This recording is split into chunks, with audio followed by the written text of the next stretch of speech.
When will that useless wife finally get pregnant? Amidst the gathering of relatives, my husband drunkenly badmouthed me. Seeking refuge, I slipped out of the room, and there, my 6-year-old niece quietly approached me. She had an air of maturity about her and occasionally predicted future events like a fortune teller, a mysterious child. Suddenly, she began reciting what seemed like a phone number. Auntie, try calling this woman. With a determined expression, I succumbed to my niece's request and decided to speak to the owner of that number. Little did I know that this would reveal a terrifying truth. My name is Luna Martin. I met my husband, Michael, at a matchmaking party, and after a few months of dating, we got married.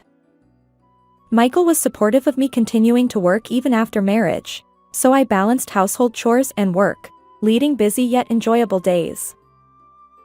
However, there was one issue that troubled us. For the past year since our marriage, we hadn't been able to conceive a child. Another disappointment. Both Michael and I were only children, so we longed for as many children as possible. The inability to get pregnant became a source of stress. I wish we had an adorable child like Mia. The name I inadvertently uttered belonged to my niece, whom I had cherished since her birth. Mia was unusually mature for her age and occasionally said things akin to prophecies, a mysterious girl. For instance, when we went out together, despite sunny weather forecasted, Mia would bring an umbrella. We don't need an umbrella today. It's so sunny. It'll rain after lunch. Really? You're kidding. It's such a beautiful day. Initially, I dismissed Mia's comment as a joke, given the cloudless blue sky. But around noon, the weather took a turn for the worse, and eventually, heavy rain left me drenched. Mia also predicted other events, like finding a lost neighborhood dog or guessing the ending of a drama we watched together. And Mia, even during my wedding, made statements that seemed to foresee the future. The truth is, Michael is a divorcee, having split from his previous wife due to infidelity. So, at Michael's request, we skipped the wedding ceremony and only took photos, which we sent to my sister's home. When my sister called to express her gratitude, Mia's anxious voice came through the phone. Auntie, be careful. Her cryptic words triggered a slight sense of unease, but I reassured myself that it was probably just her imagination. Little did I know that the meaning behind her words would soon become clear after that call. Due to our inability to conceive, my husband and I began arguing frequently. Sorry. It didn't work again. Ugh. It's been a year since we got married. Get it together. Is there something wrong with your body? That's a harsh way to put it. I want a child just as much as you do. Really? Well, let's find out if you can get pregnant properly by getting tested at the hospital. And so, I reluctantly went for the examination at my husband's insistence. However, no abnormalities were found in my body. When I reported this to my husband, one would expect relief, but his reaction was quite the opposite. You're saying it's not your body's fault? Ridiculous. It's the result of a proper examination. For peace of mind, why don't you get tested too? Don't joke around. Are you implying I'm defective? For some reason, when the topic of him going to the hospital came up, my husband transformed, vehemently refusing with raised voices. While it's common for men to be reluctant about medical tests, his reaction was far from ordinary. Why such anger? Something seems suspicious. Gradually, my trust in Michael waned, suspecting he might be hiding something. One day, While I was brooding over my worries, I heard the sound of my husband's phone ringing repeatedly while he was in the bath. Despite always keeping it on silent mode at home, he seemed to have forgotten to set it that way this time. Annoyed by the persistent ringing, I peeked at the screen and noticed a multitude of missed calls from the same phone number. Seeing this, I began to suspect that Michael might be having an affair, but even after discreetly checking his phone and bag, I found no evidence to support my suspicions.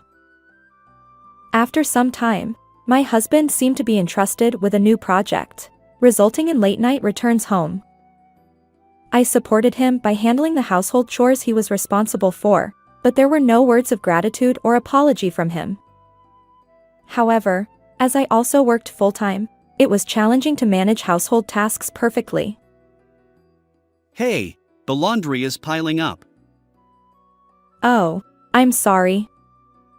I had overtime yesterday, so I plan to do it today. Lately, you've been quite lax with housework.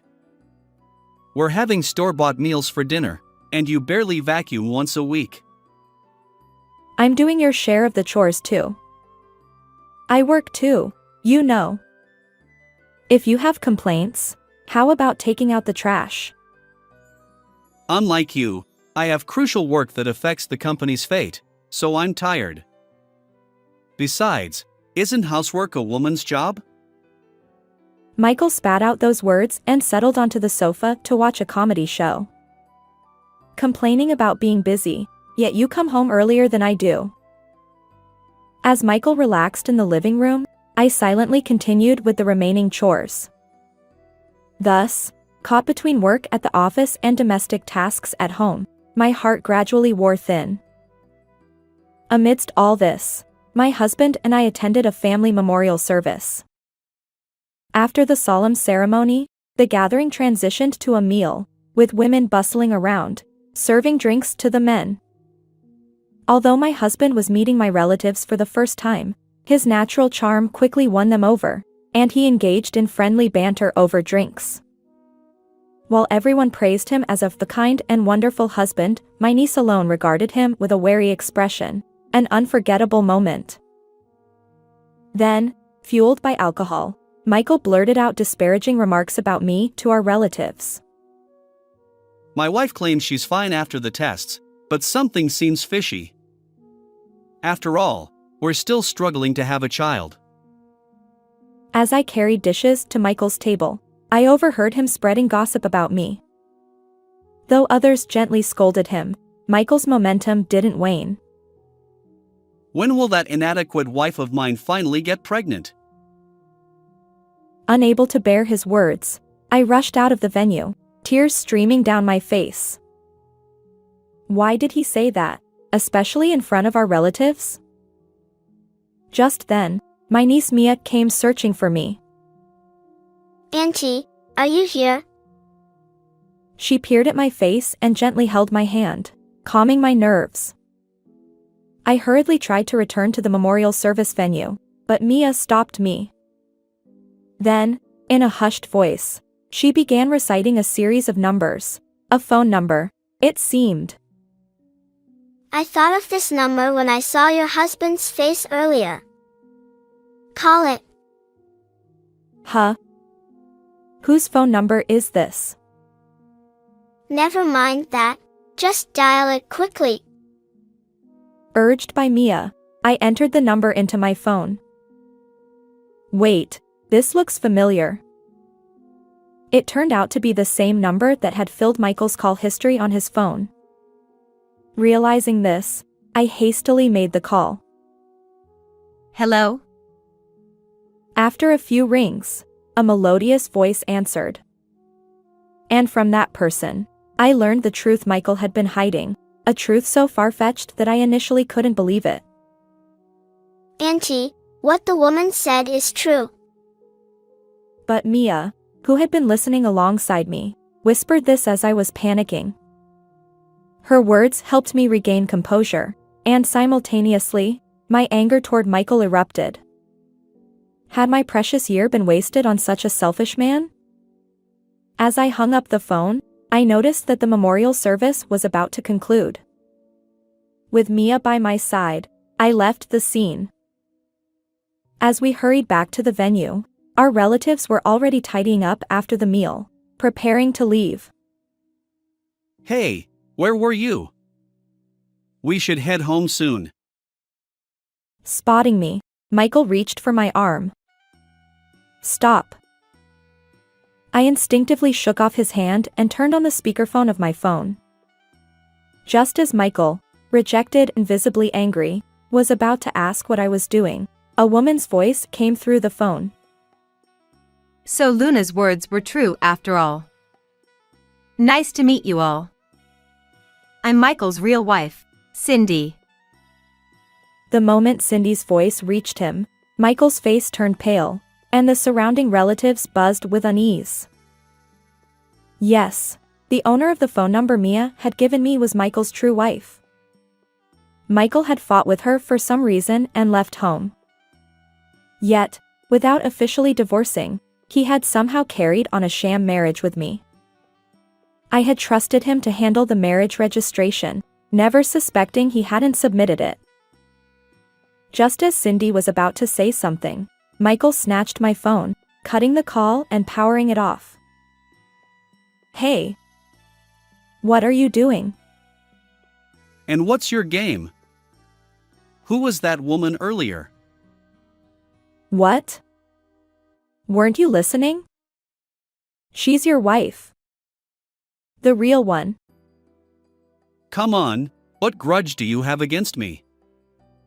Cut the charade.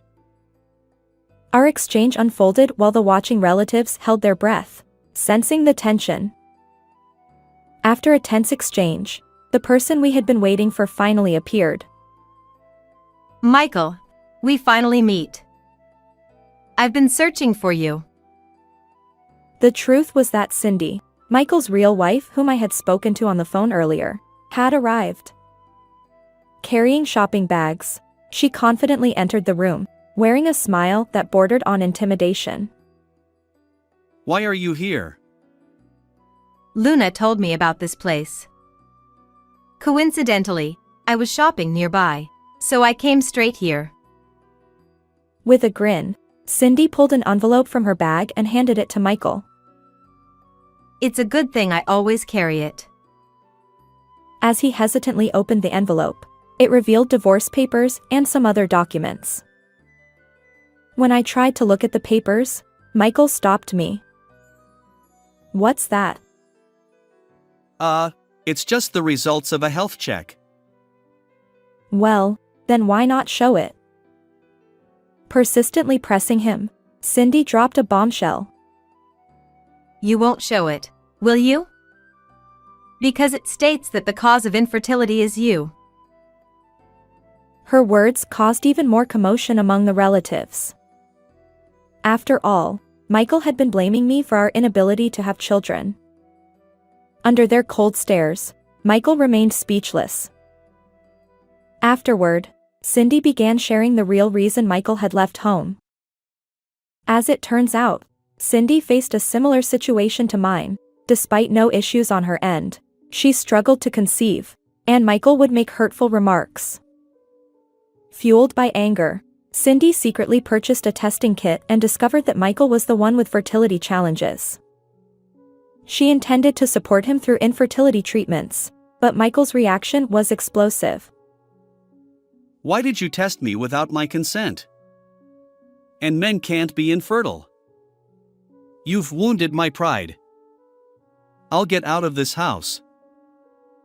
True to his word, he left without listening to Cindy's side of the story.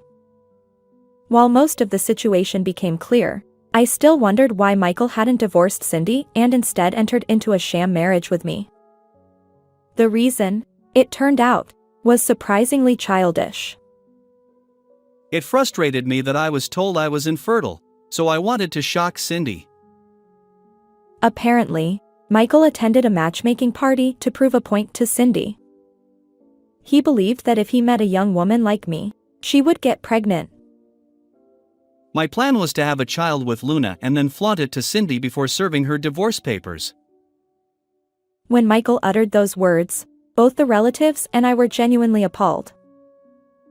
You're truly despicable, trampling on Luna's feelings. Enough already. Sign the divorce papers. Your unexpected appearance ruined my plan. Fine, we'll get divorced, but you'll be stuck with me forever. Afterward, Michael angrily filled out the divorce papers and roughly handed them to Cindy. Cindy, glancing at the crumpled document, patted my shoulder and said, "Good luck," before leaving.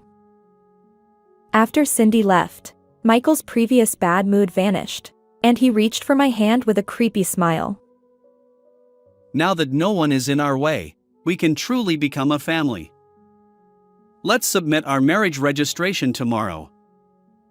Come on, let's go home. His overly optimistic words gave me goosebumps, and I once again shook off his hand. If you're going home, do it alone. Why are you being so cold? We loved each other, didn't we? You used me for revenge against your wife. There's no love left for someone like you. Brace yourself. I intend to sue you for marriage fraud. Wait. My icy words left Michael shocked and speechless. Leaving him there, I exited the venue. Shortly thereafter, Michael and Cindy finalized their divorce. I also filed a lawsuit against Michael for marriage fraud. In the end, Michael had to pay Cindy $20,000 and me $10,000 in compensation. Currently, Michael works tirelessly under his parents' supervision, while Cindy, now a successful career woman, enjoys a fulfilling life post-divorce. As for me, following my niece's assurance that the next person would be fine, I met a kind man and got married. I eagerly await the day when our new family will grow. How did you find this story? If you enjoyed it, consider subscribing to our channel. Until next time.